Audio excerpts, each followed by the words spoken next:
Do I feel that they're out there for more than one purpose? Look, if they're going to experiment on us, they've been here for what, thousands of years? Do you think they would have done it by now? What are they doing now? We know they're here. We want to know why they're here. What's their purpose?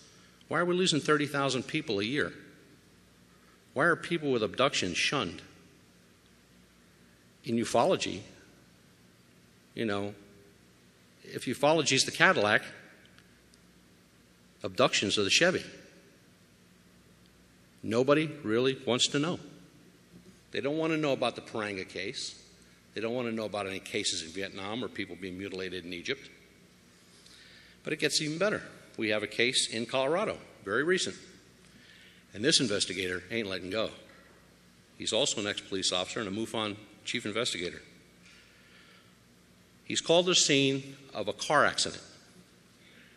MUFON does not go to car accidents. I've done enough of those. He gets there and the police officer says, we can't find the body. But somebody said that they saw something over the hill here and it looked like a UFO and that's why we called you. So old Joe, the investigator, trots up over the hill and he finds the body. Mutilated, 19-year-old victim. Identical to every case that we've seen so far. How many people here believe in abduction?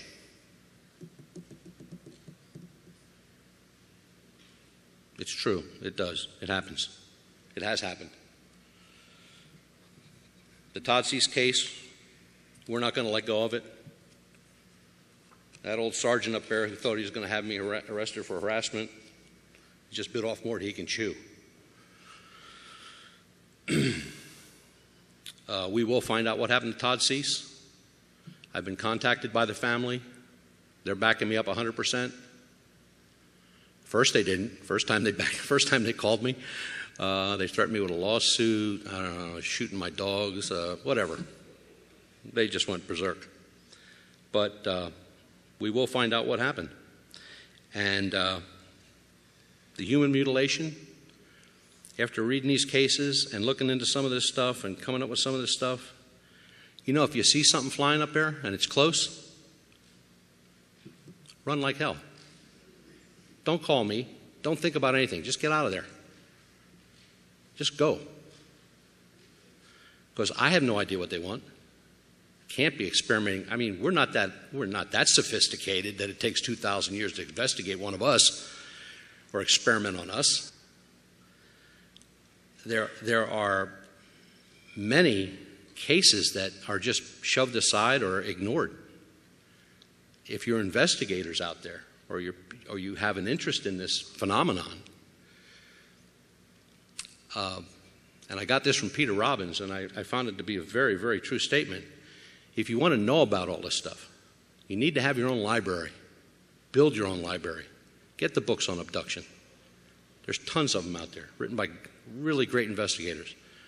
John Mack, Jacobs. I mean, there's a ton of them. They'll give you all the information you need, which will take you to this, the internet, which is loaded with information. You just got to know where to find it. So you've got to think outside the box. Don't think abduction like the light comes through the window and the body gets off the bed and out the window it goes and it comes back 3 hours later. There are many types of abductions. The ones that concern me the most are the 30,000 abductions.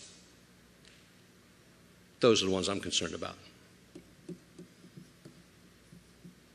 I can't imagine 30,000 people a year just vanishing. And when I say vanishing, I mean no trace at all. No bodies, no whereabouts, no contacts, nothing. They're gone, like they never existed. And the part that bothers me the most about that is the children. They don't really have a whole voice or a lot to say about anything anymore.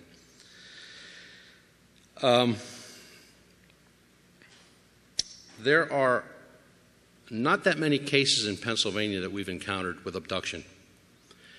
And I think the reason of that being most people are distrusting. You know, somebody's going to tell me something, I'm going to call the newspaper. Not happening. I am not a real newspaper guy. Matter of fact, I've been dead 3 times because of newspapers. They don't get anything right. I would never turn over anything to a newspaper. We have a Contact Us section on our homepage, which is www.pamufon.com. Last page says Contact Us. You put something in there that you need me to look at, or you want me to look at, or you want to tell me about, that comes direct to me. It goes to nobody else. My number, my website, and my personal email address is right there. You can get me in a matter of minutes, and you'll get a call back very shortly.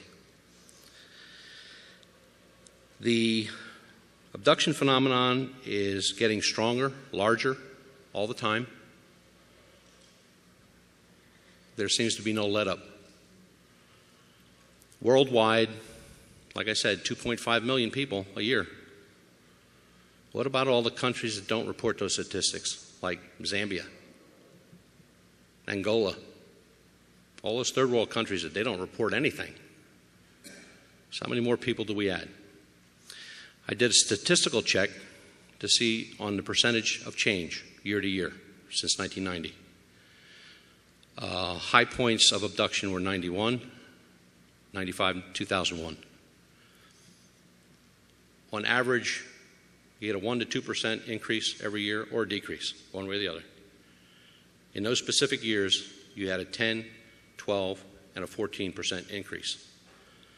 So now what we need to do is we need to go back and look at the UFO sightings in those areas for those years and see if they increased. It's the only way we can put this together. But like I said, if you see one, run.